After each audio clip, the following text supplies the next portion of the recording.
How to add HTML code to Squarespace. So first go to your website here. Now next, what you want to do is just click on edit at the top.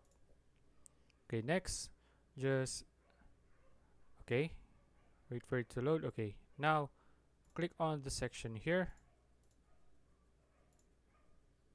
Okay, now after clicking on the section, just click on add block. Now look for code, this one, click on code. Next is you can just drag and drop it wherever you like.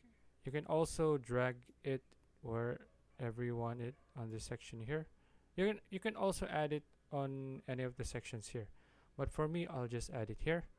So let's say I want to add it here. You can resize it if you want.